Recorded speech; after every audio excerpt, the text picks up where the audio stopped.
But one day we're going to wake up and things are going to be fundamentally different. And you know what? When it happens, Elijah, you and I won't even need to talk. We will just need to look at the screen and we'll just say, oh my goodness, things have come apart. And it might be a day when we wake up and silver's up $3.50 at 8:30 in the morning, and then it runs to up $5 or $6. Gold might be up $80 and then runs to up $150 or $160. But what this will symbolize will be that the price suppression mechanism is finally broken, and that the people that are doing the suppressing of price have finally thrown in the towel and realized that it's a losing cause, trying to suppress the price of things that are real, scarce, and tangible. Our mission at SD Bullion is clear: the lowest cost gold and silver available online. While we do not have pretty blue boxes, free shipping on every order, or glamorous gold and silver infomercials, SD Bullion has the lowest prices that may save you hundreds on your next order. So before you make your next investment, do the math and join the over 40,000 new customers who have recently made the switch to SD Bullion. Why pay more? Hey everyone, this is Elijah Johnson with your SD Weekly Metals and Markets Wrap. And our guest today is Rob Kirby from Kirby Analytics. Rob, thank you so much for joining us today. Pleasure to be with you again, Elijah. All right, well, after about a 2-month rally in the precious metal markets, we're seeing a pullback this week. What is your perspective on why precious metals are down this week? The price managers have put the brakes and put up the stop sign on the advance in the precious metals, plain and simple, Elijah. And do you see this continuing?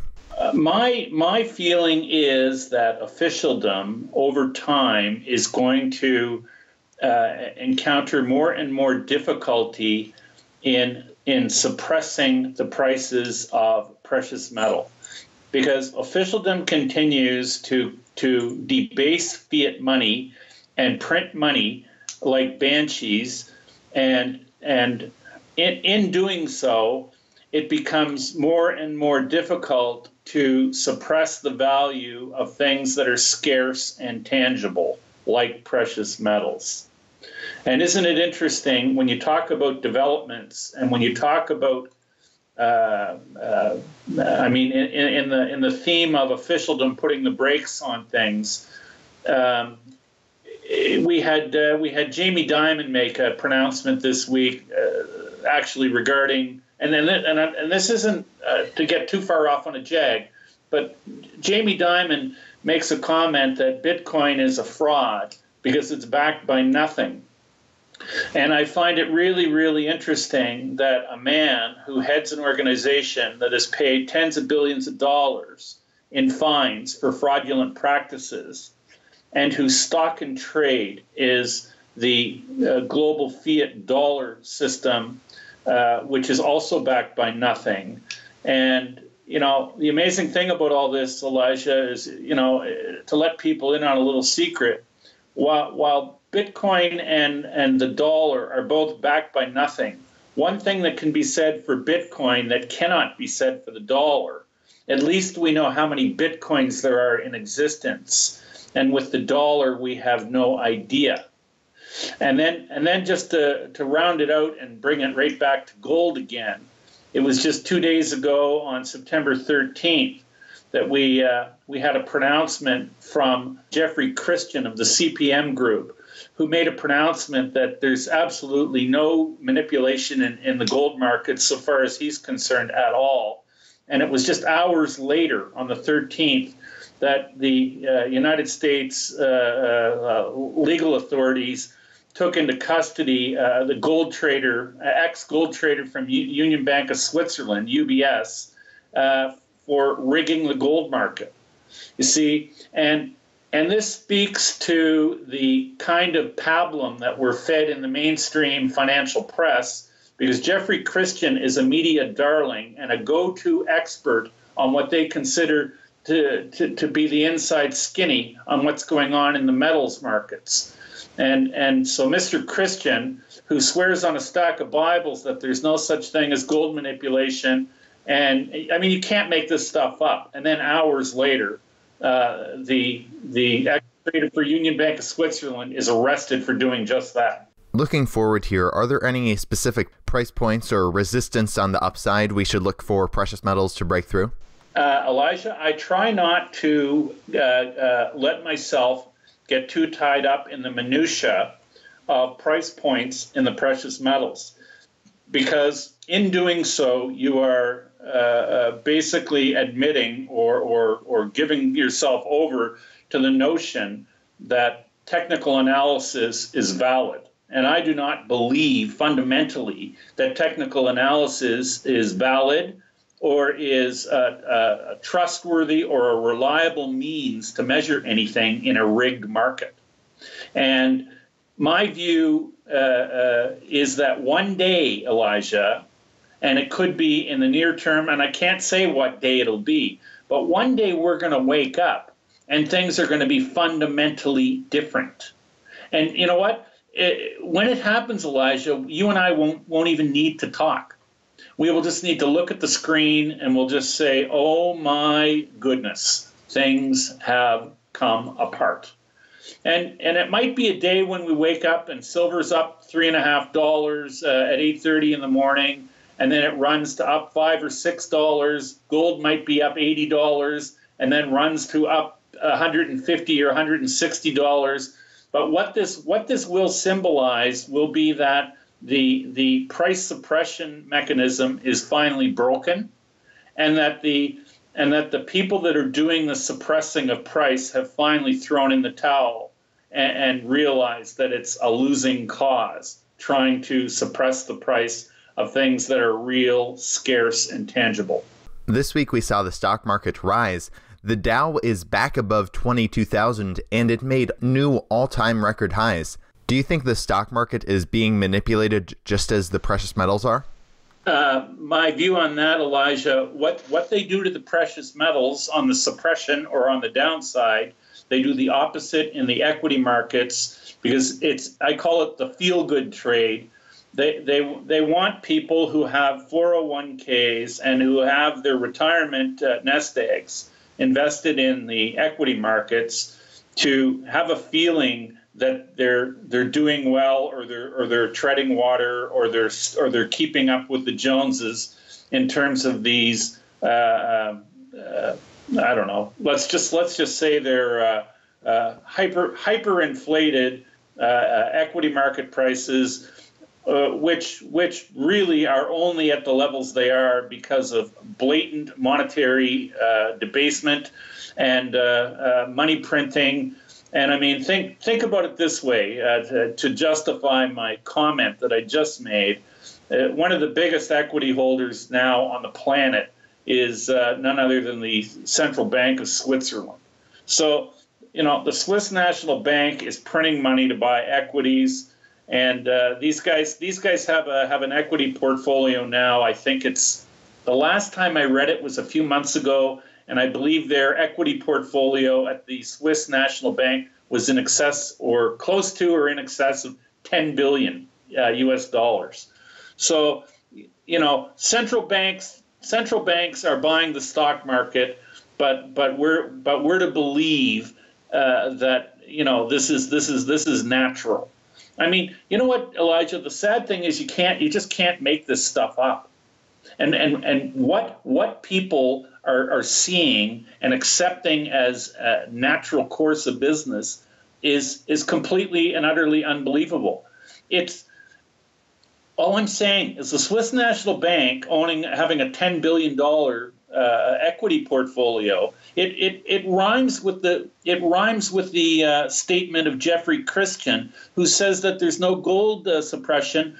As the head trader for Union Bank of Switzerland is being arrested for just that. I mean, what kind of a dystopic world are we really living in, where people can't wrap their head around this, and our news media is completely and utterly complicit in keeping everybody in the dark, because they turn to these people that they've built up as media darlings to convey this tripe to us and keep us with a big case of the warm and fuzzies. Like, this is just ridiculousness. It's absurd. It's dystopic. And you know what? The day will come when people will smell the coffee and realize that they've been lied to on a very grand level. Right. And when the day comes when the manipulation actually ends and you're saying that gold and silver will skyrocket, I'm just thinking of the people who are trading the precious metals using technical analysis. Well, I guess for the time being that might work, but when the day comes when the manipulation ends, where will they be? Well, you know what? You're going to be out in the cold, is what it really comes down to, if you're not holding physical precious metal at some point in time. I will make this statement. I've said it before. I'll say it again because I completely and utterly believe it to be true. If gold and silver were trading in a free market, we would see them trading much the way Bitcoin trades, because Bitcoin happens to trade in a free market. And, you know, I look at Bitcoin even today as we're taping or recording this interview. Bitcoin is traded in a range of $2,975 to $3,583. So Bitcoin today has had a range of close to $700. And let me tell you something. Gold should be trading the same way. And it should be leaps and bounds and like quantums higher than it is today. And you know what? That will come. Now, I'd like to move our focus to the petrodollar because China is planning on releasing a gold-backed crude oil contract denominated in Yuan. How do you think this could impact the petrodollar? I mean, what gives the dollar sustenance and meaning as the world's reserve currency is the fact that let's just say at least up until now, anybody in the world who wants to buy crude oil had to buy dollars first before they could buy the crude oil. So when you start introducing contracts where people can buy crude oil in other than dollars, it means that countries have less appetite to hold dollars in their reserve accounts, which means, you know, aggregate demand for dollars decreases dramatically. And you know, you mentioned the Chinese with their crude oil backed Yuan backed crude oil contract, which will then be convertible into gold. I would suggest to you there's probably a bigger thing in the pipe, and it's a very interesting development. And this is an article that just came out in the last week or so. And what this is all about is Saudi Arabia going to the IMF to borrow $10 billion because their coffers are somewhat empty. And the reason that the Sauds needed to go to borrow $10 billion from the IMF, and this is just recently, is because their U.S. dollar or U.S. government bond holdings, which is rumored or alleged to be something in the magnitude of $750 billion.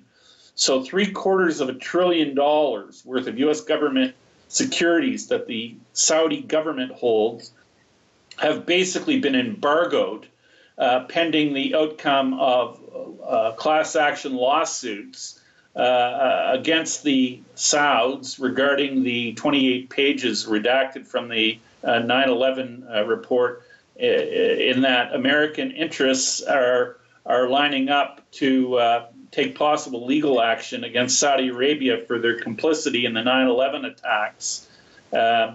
And so Saudi Arabia finds their U.S. dollar cash, call it, of wealth, as which is really just a pile of debt instruments. They're actually frozen, and they can't sell them. So they can't fund themselves because their assets are frozen because they hold them in dollars. And this highlights and explains and puts on clear display the dangers of having centralized money schemes like our current U.S. dollar, fiat U.S. dollar hegemony that rules the world, and this accentuates and shows the how valuable it is to have monetary units decentralized that can be traded on a peer-to-peer basis, which is exactly what the blockchain technology brings to the party. And you see, it's interesting. I've been quite vocal about cryptocurrencies of late, and people I've actually had a few brain dead people accuse me of being a pumper for cryptocurrencies. And I'm not pumping any cryptocurrency in particular at all. What I am doing is identifying what I see as the blockchain technology bringing transparency to the transmission of ownership of things. And it could be a tangible like gold. It could be a tangible like silver. It could be a tangible like the ownership in a piece of real estate. And you see, what blockchain technology does, Elijah, is it brings a reliable, documentable, and efficient means of transferring ownership of things at a fraction of the cost that traditional venues do. In that, the historic banking function, where the bank is in between a transaction that you need to get money from the bank before you can go and buy a piece of property, and the bank takes their fee, or when and the lawyer gets involved too, because he's got to assure that the title's clean. You put all these things on the blockchain, and you eliminate the need for all of these expensive services, because you've got a system in place that has integrity and which is documentable, because once it's on the blockchain, it's this information is retrievable, and so it prevents fraud. It prevents double dipping. It prevents outright theft, because you've got clean lines of ownership and transmission of ownership from one party to the next. So, I've been accused in recent days. I've been accused of pumping Bitcoin, and I'm not pumping Bitcoin at all. Bitcoin is trading like a wild animal, and it's probably going to continue to trade like a wild animal. And I don't push it or say bad things about it, but what I find amazing is it is a great example of what happens in a free marketplace. And this is the way gold should be trading if the shackles were taken off it. And you know what? Ultimately, the shackles are going to come off these precious metals. Turning now to viewers' questions, this viewer is wanting to know, when the financial crisis hits and we see a crash in the dollar, how will dollar-pegged currencies and commodities like oil, gold, and silver be valued then? Well, my view is that we probably, realistically speaking, we're in a crash right now, because the confidence in fiat money has been eroded to a very, very large extent already. But speaking specifically to the dollar, my belief is that foreigners at some point will abandon the U.S. dollar completely, and an extremely large amount of U.S. dollars will attempt to make their way home, and America will at some point experience a very severe round of hyperinflation. And I think this is baked into the cake, and it's guaranteed, so far as I'm concerned, to happen. And I'm going to say literally the only way, in my view anyway, that it doesn't happen is if we have a big nuclear war. And you know what? History tells us that when the elites fail with the money, they take us to war. So I hope and pray that isn't the case, but my greatest fear is that's likely what will happen. This viewer is wanting to know, which countries do you see suffering the most due to this coming financial crisis? And how long will it take to recover? Well, the Western world is going to suffer the most. I would say, at the head of the list is going to be standard of living in America, because America, is the possessor of the world's reserve currency and has been for a very long time. And effectively, America's had a free ride now for 70 years, and they haven't had to work as a country, haven't had to work for a living. They've printed money, basically. Their major export has been the U.S. dollar itself. And when those dollars come home and don't have purchasing power, in the rest of the world, American living standards are going to drop dramatically. This next question is, do you think the Chinese yuan will replace the U.S. dollar? My feeling is that what comes next is not going to be a fiat currency unit at all. I believe that what likely comes in the aftermath of the demise of the fiat U.S. dollar standard will be, that's assuming that there's any of us left above ground to conduct commerce. My feeling is that currency will be asset-backed, and very likely with embedded blockchain technology to justify and give the currency some transparency and some and let's just say to give it an identity. I know some have argued that cryptocurrencies are just way too volatile to ever be money. What is your perspective? Volatile they are, yes, indeed. But I mean, boy. If we get an adoption of let's just say tangibles, people inherently know that let's just say 2 cups of rice should be worth even throw out a number of hours worth of or minutes worth of labor. And so as we move to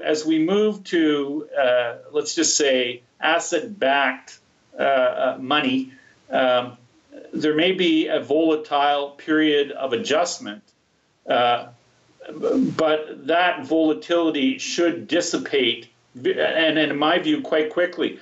And I mean, the reason when people cite the volatility for instance, in Bitcoin and say that it could never serve as money, they may very well be right, because the big problem that I see with Bitcoin is that it is backed by nothing. But when you have cryptocurrencies that are backed by things, in my view anyway, it will take a lot of the starch or the volatility out of the daily fluctuations in their values. And I hope that makes some sense to you.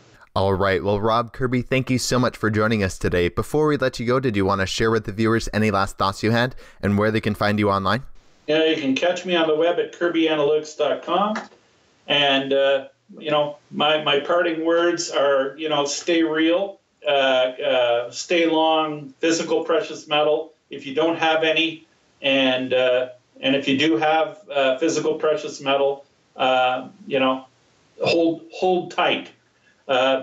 These things will be recognized for what they have historically been, and it's only a matter of time before they're appreciated the way they should be. This has been your SD Weekly Metals and Markets Wrap with Rob Kirby. Rob Kirby, once again, thank you so much for your time. Pleasure being with you.